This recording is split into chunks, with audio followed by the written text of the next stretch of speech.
So learning English is hard, right? That's no problem. Nothing is too difficult to overcome.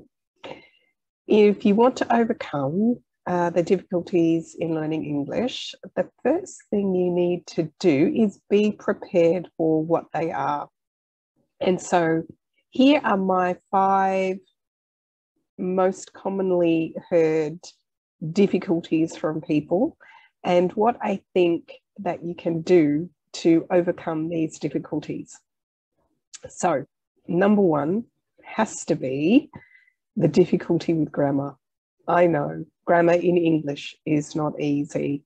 There's so many different forms of tenses. So it's not just past, present, and future. There's all the types that you have. There's the use of articles, the, and when to use them. There's all the exceptions to all the rules that English has that other languages don't seem to have so many of. So they are difficult.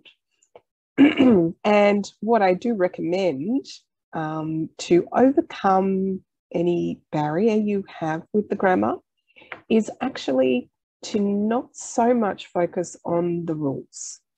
Listen more to native speakers and learn it through absorption.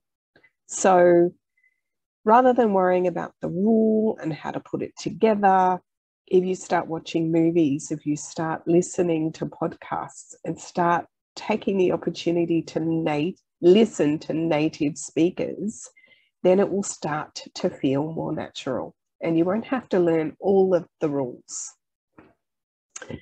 Okay, so, and the second difficulty that I see people having, and it's not that people tell me this is one I see, is that they spend a long time trying to translate everything back to their native language. So we're learning vocabulary and they want to write down the word in English and the word in their native language. And there are 2 big problems with this, in my opinion. Number 1, the translation of the word is never perfect. The word in English can be used for a range of things, whereas in the native language, it's just one thing. It's never 100% complete. But the second reason why that doesn't help is that in order to improve using English, you have to start thinking in English and stop thinking to translate back. And that's a really big step. It takes a lot of practice. But if you're mindful of this, and if you stop trying to translate things back to your native language, but try to understand them in context, your English will improve so much faster. Okay, number 3. I see lots and lots of people start working with me or other teachers, and they see rapid improvement. But then the teacher goes away. So the course finishes, the program finishes, or something happens when the teacher isn't there and they need to use it in real life, and they freeze because they've become too dependent on their teacher. Their teacher saying yes, their teacher saying, how else could you say it? Their teacher giving them the confidence to explore the language. We are guides. We will help you to explore the language, but ultimately you need to use it without us. So don't depend on your teacher alone.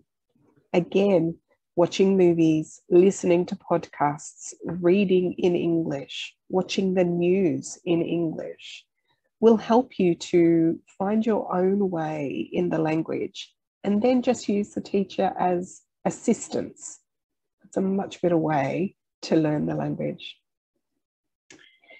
Now, the last 2 points are quite closely related to each other.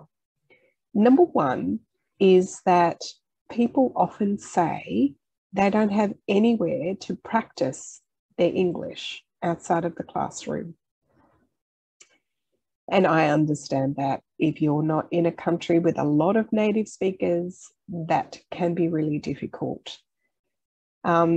So I do recommend that same principles, podcasts and movies will help you to hear and to be able to copy native ways of speaking. But do try and find people around you that you can speak with in English. And a nice place to start is your group class. So reach out to the people in your group class. See if they want to get together 1 hour a week for a virtual coffee and you can speak in English. It's nice because you've all had the same learning. No one needs to feel shy that they're learning because everyone is a learner, and you can get some practice together. Maybe they have the same difficulty. And the last point, and I think the most difficult part when you're coming to learn a language, quite related to the first one, is that you may have learned and you may have done really well, but then you forgot. So the other thing with language is that you need to constantly use it. It doesn't need to be a lot, but you do need to keep using it. My stepmother is German, and she's been living in Australia for a really long time. And when she goes back to Germany, she's forgotten how to speak her own native language. It takes her a day or 2 days to get back into speaking fluently. And that surprised me a lot. But I think I can understand now. I live in a non-English speaking country. I think I can understand how easy it would be to forget your language. So again, the same networks, keep using it. Read the news in English, listen to the news in English, podcasts, movies, but don't forget speaking. There's some great tools, Zoom, all sorts of things where you can virtually catch up with anyone, anywhere in the world. And I'm sure you can find someone who's wanting to practice their English as well. So I hope you found these helpful. And if you do, let me know. I'm always interested to get feedback.